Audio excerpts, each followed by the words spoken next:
네, 빌딩 시스템 수업을 시작하겠습니다. 자, 이번에 이야기할 거는 11장 데이터 네트워크입니다. 10장에 나와 있는 음성망 및 분산 안테나 시스템은 수업을 하지 않습니다. 여기 있는 것은 여러분들 한번 읽어보시고요. 역시 마찬가지로 10장에 나와 있는 것은 시험 범위에서 제외됩니다. 그러면 우리가 교재를 보면서 설명을 해야 돼서 선생님이 교재를 사진으로 찍어 놨는데 찍어 놓은 걸 보면서 설명을 하도록 하겠습니다.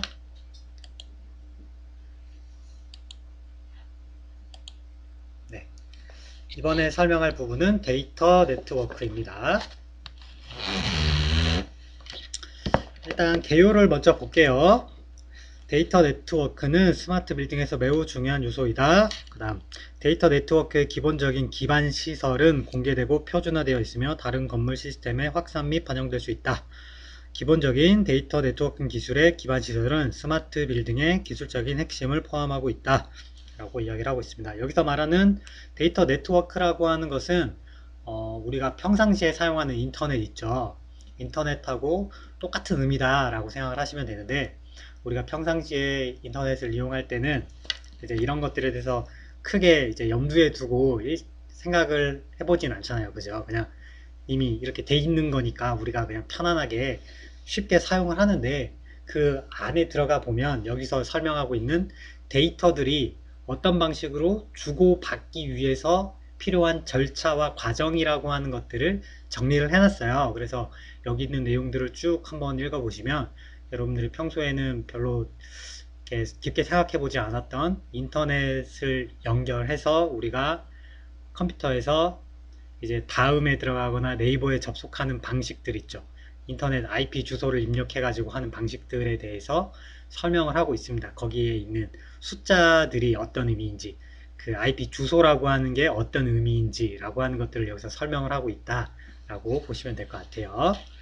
자, 다시 교재로 돌아가서 그 밑에 있는 단락을 한번 읽어보면, 데이터 네트워크는 네트워크 사용자와 타 네트워크 간의 자료를 공유하고 정보를 교환하는 데 활용을 합니다.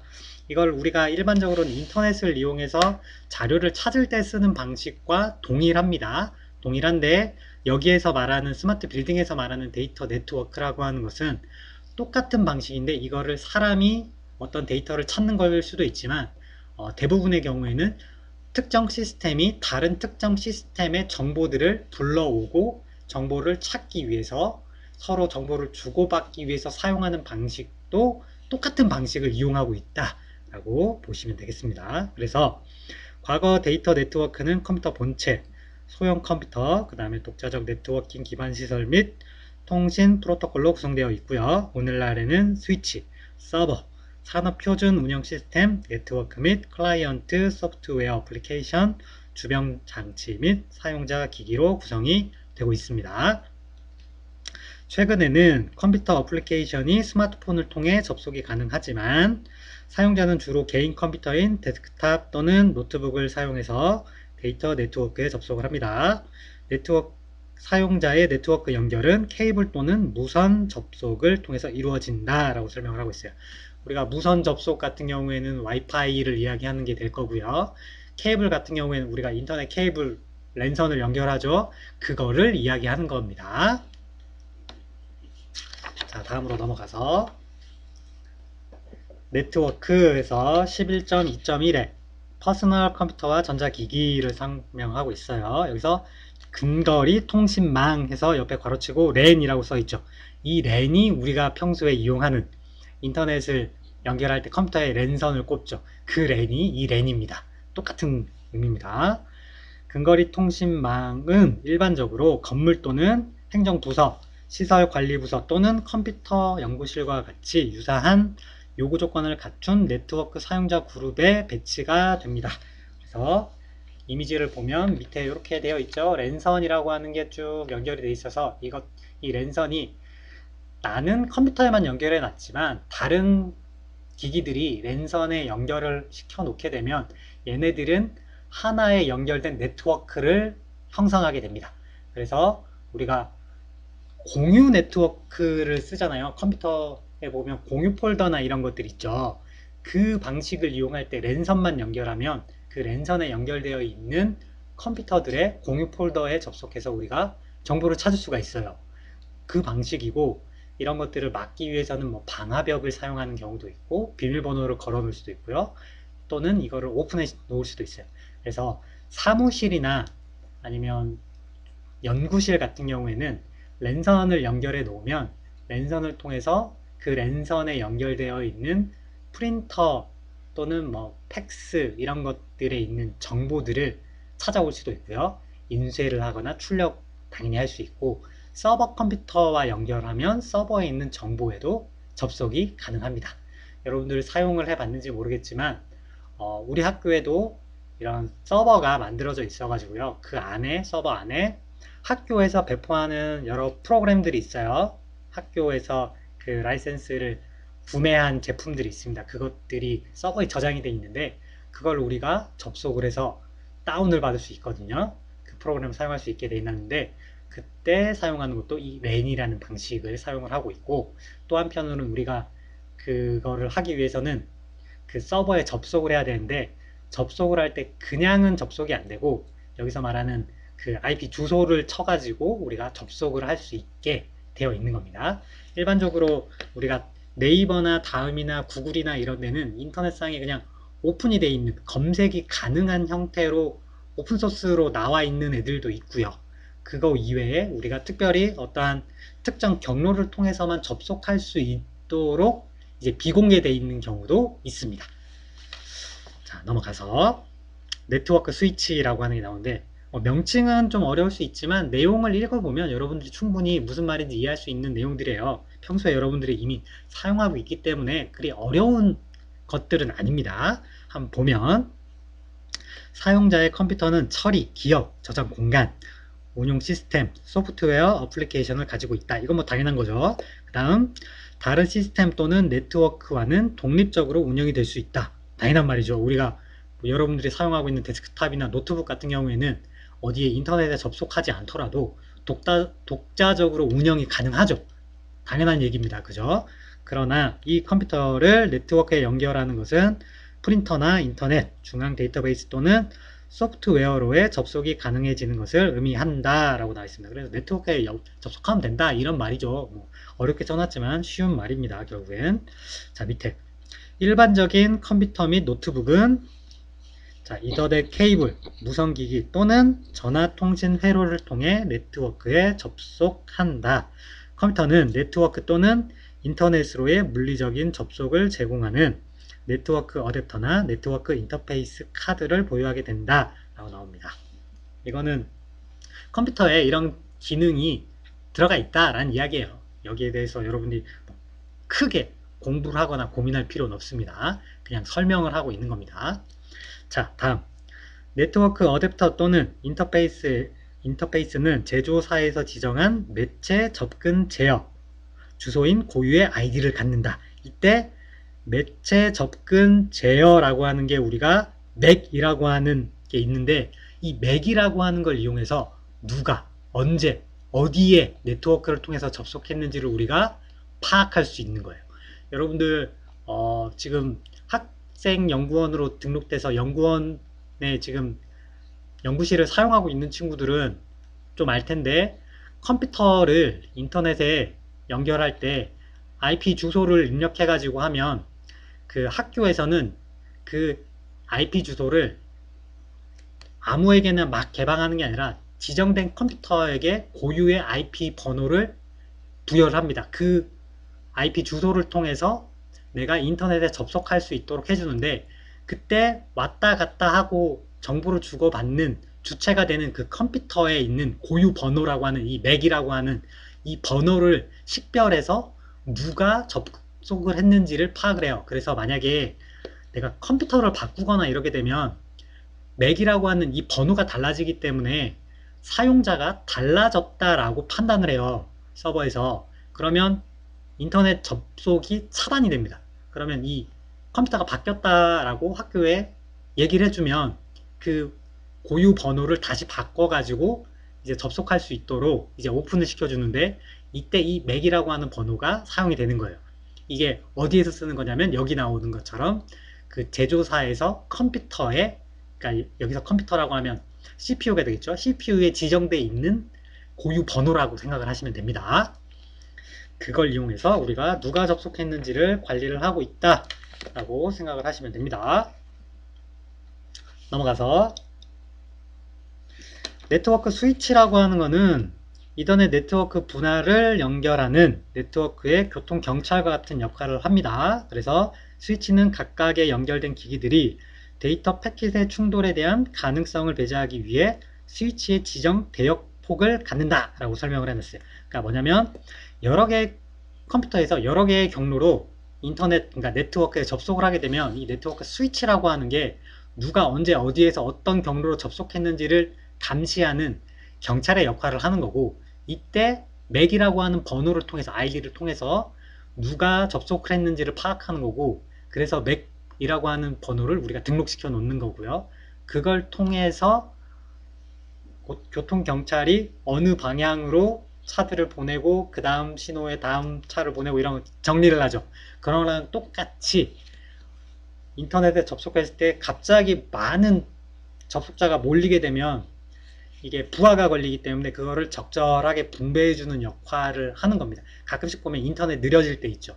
이런 현상이 발생하는 거를 관리하기 위해서 필요한 장치가 네트워크 스위치다 라고 생각을 하시면 될 것 같아요.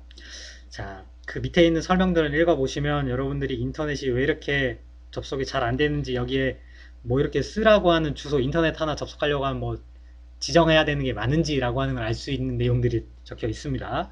넘어가서 네트워크 스위치는 단일 또는 복합적인 개방형 시스템 간 상호 접속 계층, 즉 물리적 계층, 데이터 링크 계층, 네트워크 계층 또는 운송 계층을 운영하고 있습니다. 네트워크 스위치가 운영하고 있는 계층이 이렇게 크게 네 가지가 있다라고 설명을 하고 있고요. 첫 번째 계층에서는 네트워크 허브는 계층 1인 물리적 계층을 다룬다 라고 나와 있고, 두 번째 계층에서는 계층 2 연결을 관리하는 네트워크 기기를 브릿지라고 부른다 라고 되어 있고요. 이 브릿지라고 하는 걸 이용해서 네트워크 접속 형태를 파악하고 최적의 경로를 찾아서 두 지점 간 단 하나의 경로를 제시한다 라고 설명을 하고 있습니다. 그래서 여기서 계층이 사용이 되고 있다 라는 거고, 세 번째 7개의 계층으로 이루어진 OSI 모델의 네트워크 계층은 종단 간의 패킷 전달을 수행을 한다 라고 설명을 하고 있고, 여기에 대해서 뭐 깊게 설명을 읽어보실 필요는 없습니다. 이런 거다 라는 정도만 이해하시면 될 것 같고, 계층 4에서 보면 이 계층 4는 첫 번째 네트워크 주소를 변환하는 데 쓰인다. 두 번째는 부하 균형으로 스위치 자원 이용량 및 트래픽 처리량이 최적화된다 라고 설명을 하고 있어요. 그래서 첫 번째 나오는 네트워크 주소 변환 같은 경우에는 여기에 NAT 해서 net이라고 하는 게 있는데, 이것도 아마 여러분들 인터넷 할 때 많이 봤을 거야. 이 단어를. 이 net이라고 하는 단어는 복수의 사용자 또는 기기가 공공의 IP 주소를 이용하여 인터넷에 접속을 할 수 있도록 하는 장치입니다. 그래서 여러분들이 IP 주소를 별도로 입력하지 않고 하나의 IP 안에 여러 명의 그 접속자가 그 랜선을 꽂아가지고 접속할 경우에, 그렇게 할 경우에 이거를 한 명이 동일 번호로 확 몰리거나 하면 안 되죠. 그러면 이제 충돌이 일어나니까 이거를 여러 개의 번호로 나눠가지고 이렇게 자동으로 변환시켜 주는 거예요. 이때 사용하는 게 계층 4에서 이루어지고 있다라는 거고, 이걸 이용해서 어디 하나에 몰리는 이제 부하가 걸리지 않도록 균형을 잡아주는 역할을 하게 된다라고 하는 게 여기에서 설명을 하고 있습니다. 여러분들이 인터넷 접속하는 전 과정에 대한 설명에 가깝죠. 그죠? 이런 기본적인 내용들에 가깝습니다. 자, 11.2.3 네트워크 서버. 서버는 랜에 연결되어 네트워크 사용자 및 관리자에게 다양한 자료를 제공하고, 즉 사용자가 인터넷 및 공유 인터넷 방화벽에 연결될 수 있도록 정보를 제공을 합니다. 서버 같은 경우에는 랜에 연결되어 있으면 그 접속되어 있는 컴퓨터에서 서버에 접속을 해서 거기에 서버 안에 있는 정보들을 이용할 수 있도록 하는 장치가 되는 거고요. 이 서버 같은 경우에는 랜에 접속되어 있으면 자동으로 접속할 수 있도록 하는 방식도 있고, 또는 아까 이야기했던 것처럼 IP 주소를 이용해서 접속하도록 하는 방식도 있고, 그렇게 사용이 가능하다라는 겁니다. 자, 11.3에 IP 주소가 나왔죠. 그래서 IP 네트워크에 연결된 기기, 각각의 물리적 연결은 해당 IP 주소를 갖게 됩니다. 그래서 IP 주소는 수치 식별 기호로 네트워크에 연결된 장치들의 논리 주소입니다. 그래서 이 IP 주소가 있기 때문에 내가 특정 IP 주소를 알고 있으면 그 IP 주소를 입력해서 서버에, 또는 그 서버가 아니더라도 특정 뭐 홈페이지나 이런데 접속할 수 있도록 할 수 있다라는 거죠. 이 여기서 말하는 IP 주소는 우리 집 주소랑 똑같아요. 그래서 보통 우리가 오픈되어 있는 주소라고 하는 거는 식당이나 뭐 관공서 이런 데는 인터넷만 들어가 보면 정보가 오픈이 되어 있죠. 이런 것들 오픈되어 있는 것들은 그냥 기본적으로 우리가 인터넷 검색해서 찾을 수 있는 홈페이지들 있죠. 사이트들. 이런 데 주소들은 다 어딘가에 서버를 두고 그 홈페이지를 운영하고 있는 거예요. 그때 그 서버에 있는 곳에 IP 주소라고 하는 게 얘는 가지고 있는 거고, 우리는 그거를 IP 주소를 모르더라도 인터넷 검색을 통해서 클릭해서 거기를 찾아갈 수 있는 거예요. 네트워크를 통해서 찾아갈 수 있도록 돼 있기 때문에 쉽게 찾는 건데, 그런 식으로 공개되어 있지 않는, 예를 들면 어느 교수님의 집 같은 경우에 주소를 우리가 모르잖아. 그죠? 그러면 교수님이 집 주소를 안 가르쳐주면 우린 집 주소를 인터넷 검색해서 찾을 수가 없잖아. 그죠? 그런 거예요. 그래서 공개되지 않은 경우에는 모든 기기들은 다 서버로 이용이 가능해요. 내가 지금 내 연구실에 있는 컴퓨터도 서버로 이용할 수 있어요. 그러면 내 컴퓨터 IP 주소를 내가 알고 있으면 내가 여기 연구실에 있지 않더라도 집이나 노트북에서 IP 주소를 쳐가지고 인터넷만 연결돼 있으면 내 컴퓨터에 접속해가지고 내 컴퓨터를 마치 서버처럼 이용해서 작업도 할 수 있고 출력도 할 수 있고 이렇게 합니다. 그런 식으로 이용이 될 수 있는데 그거를 우리가 오픈하지 않는 거지. 그죠? 오픈하지 않을 뿐이지 IP 주소를 가지고 있다라고 보면 되는 겁니다. 그래서 해커들이 그걸 이용하자. 이 IP 주소를 찾아내가지고 해킹을 하는 거잖아. 그죠? 그래서 우리는 이런 것들을 못하게 하려고 방화벽이라고 하는 걸 이용하고 있는데, 이 방화벽이 뚫리면 해킹을 당하게 되는 겁니다. 자, 이런 개념이라고 이해를 하시면 돼요. 자, 그렇게 큰 어려운 개념은 아니죠. 그래서 우리가 평소에 하는 인터넷과 동일한 방식인데, 여기 나오는 네트워크 서버나 IP 주소를 이용하게 되면 우리가 건물 안에 설치해 놓은 CCTV도 있을 수 있고요. 또 뭐가 있을 수 있을까요? 건물 안에 설치해 놓은 CCTV도 있고, 그 다음에 우리가 계속 이야기하는 사물 인터넷 있죠. 사물 인터넷들은 다 네트워크에 접속이 돼 있잖아요. 그죠? 와이파이나 블루투스를 이용해서 인터넷망에 접속이 돼 있는 상태잖아. 그죠? 특히 와이파이. 그러면 내가 이 제품의 IP 주소를 알고 있으면 내 컴퓨터에서 이 제품의 IP 주소를 입력해서 제품을 제어할 수 있겠죠. 그렇죠? 당연한 얘기잖아. 그죠? 우리가 해킹하는 게 아니라 알고 있으니까 접속해서 우리가 관리를 할 수 있게끔 하는 거죠. 방화벽을 열어가지고. 그죠?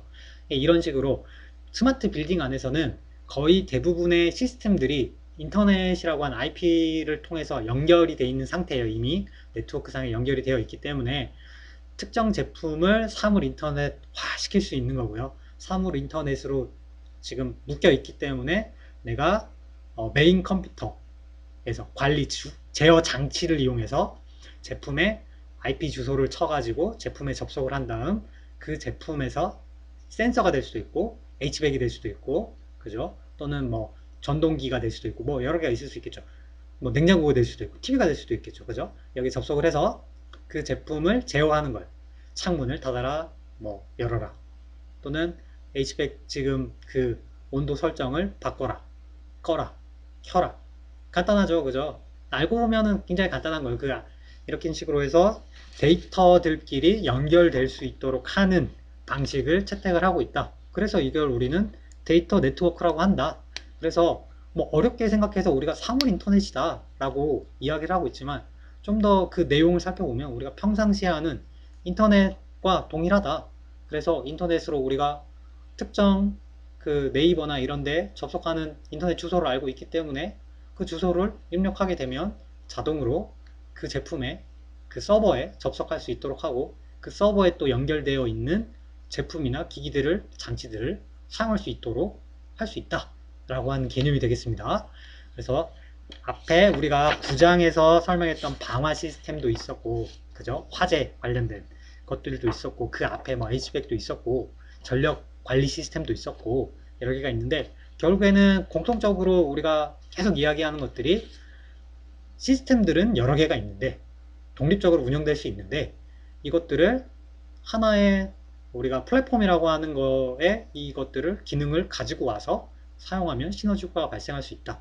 그때 하나의 시스템으로 가지고 플랫폼 안에 집어넣기 위해서 필요한 게 결국에는 네트워크로 연결되어 있어야 한다. 그렇기 위해서는 이런 제품들이 인터넷에 접속이 되어 있어야 된다. 그렇기 때문에 이런 애들이 다들 하나같이 사물 인터넷화 되면 된다. 그렇게 되면 사물 인터넷화 되게 되면 어디 특정 시스템이나 서버에 또는 특정 컴퓨터에 연결이 돼 있을 거고, 그 연결돼 있는 기능들이, 제어 기능들이 거기에 있으니까 그 기능을 우리가 편하게 쓸 수 있다. 그런 의미에서 이게 스마트 홈이 될 수도 있고 스마트 빌딩이 될 수도 있다. 그래서 우리가 요즘 집에 보면 스마트 홈, 뭐 카카오라든지 헤이 구글이라든지 뭐 여러 개 기능들이 있죠. 뭐 기가진이도 있고, 이런 애들을 결국에는 사물 인터넷을 이용해서 정보를 인터넷으로 연결해서 특정 관리가 가능한, 그죠? 제어가 가능한 기기가 되겠죠. 소프트웨어가 되겠죠. 어플리케이션이 되겠죠. 거기에다가 장치를 인터넷으로 연결을 해놓게 되면 우리는 이 스위치에, 전원 그 켰다 껐다 하는 스위치에 우리가 거기에 바로 접속하는 게 아니라 연결되어 있는 제어 장치에 우리는 핸드폰에 설치되어 있는 어플리케이션 기능을 이용해서 접속을 해서 그 기능들을 제어할 수 있도록 한다. 활용을 한다. 제일 많이 쓰는 게 집에서 이제 보일러, 그 다음에 전기, 가스, TV 이런 것들을 내 마음대로 켜거나 끄거나 불을 켜거나 끄거나 할 수 있게끔 하는 게 가장 기본적인 거고, 좀 더 이게 스마트 빌딩에서는 그거보다 좀 더 다양한 기능들의 이런 것들이 활용이 되고 있다. 그 중에 CCTV 같은 것들도 있고, 그죠? 그 다음에 HVAC 제어하는 것도 있고, 그죠? 여기서 HVAC이라고 하는 건 집에서 쓰는 우리가 보일러나 에어컨 작동하는 것보다 좀 더 복잡하고 좀 더 많은 기능들이 들어있기 때문에 거기에 정보들이라고 하는 게 굉장히 좀 많이 만들어지고 있기 때문에 우리가 이거를 빅데이터다 라고 부르는 거고, 그 빅데이터를 우리가 그냥 봐가지고는 모르니까 잘 이해를 할 수가 없으니까 뭐 별도의 소프트웨어를 이용하거나 아니면 뭐 인공지능이라는 기능을 이용을 해서 그 정보들을 해석하고 우리가 쓸 수 있는 기능들을 뭐 어떤 판단 근거로 만드는 정보들을 이제 뭐라고 해야 되죠? 한번 걸러내주는 그런 역할도 하고, 그다음에 오류가 있는지도 분석도 해주고, 그 다음에 그 분석된 정보를 이용하면 건물을 유지 관리하는데 최적화된 방법이라고 하는 게 또 만들어지는 게 되는 거죠. 그죠? 앞에 우리가 9장에서 설명했던 이제 화재 경보 같은 경우에 지금 여기 있는 데이터 네트워크를 이용하면 이용할 수 있겠죠. 화재 경보기에 또는 HVAC에 센서를 부착을 합니다. 그리고 송수신기가 달려 있겠죠. 그러면 이게 사물 인터넷이 되겠죠. IoT가 되겠죠. 그러면 그 정보들이 중앙 제어 장치와 연결이 되어 있을 거예요. 그래서 중앙 제어 장치에서는 이 제품을 작동하거나 운영하거나 그 다음에 지금 작동 상태에 대한 정보들을 알 수 있는 거고요. 그 정보들을 우리는 어떠한 소프트웨어의 기능을 받거나 알고리즘의 영향을 받을 수도 있고 인공지능에 의해서 분석될 수도 있는 분석된 정리되어 있는 형태의 우리가 좀 더 알기 쉬운 그 사용자 인터페이스화에 맞춰져 있는 정보들의 형태로 보여지기 때문에 지금 현재 화재가 심각한지 아닌지, 어느 곳에 화재가 났는지, 몇 시에 났는지, 지금 화재가 어느 방향으로 확산되고 있는지 이런 것도 파악할 수 있고, 그랬을 때 지금 전원 공급을 차단을 하는 게 맞는지 아닌지, 누전된 확률은 얼마가 돼 있는지, 피난하는 데 사람들은 얼마나 시간이 필요할지 이런 것들을 종합적으로 분석할 수 있는데도 활용을 해야 되는데, 그런 것들에서 이런 데이터 네트워크가 역시 또 활용이 되고 있고, 그죠? 그리고 또 그 정보들을 이용해서 피난하는 방법을 컴퓨터가 분석해서 피난 최적 피난 동선을 경보로 알려주고 그거를 우리는 핸드폰으로 확인할 수 있고 그죠? 이런 것들이 종합적으로 이루어지고 있는 거다라고 보시면 좀 더 이해가 쉬울 것 같습니다. 그 핵심이 여기서는 결국엔 IoT라고 하는 게 빠질 수 없는데 이 IoT라고 하는 거의 내용을 여기서는 데이터 네트워크라고 하는 걸로 설명을 하고 있다라고 보시면 될 것 같습니다. 자, 이렇게 해서 11장 데이터 네트워크에 대한 설명을 마치도록 하겠습니다. 고생 많이 했습니다.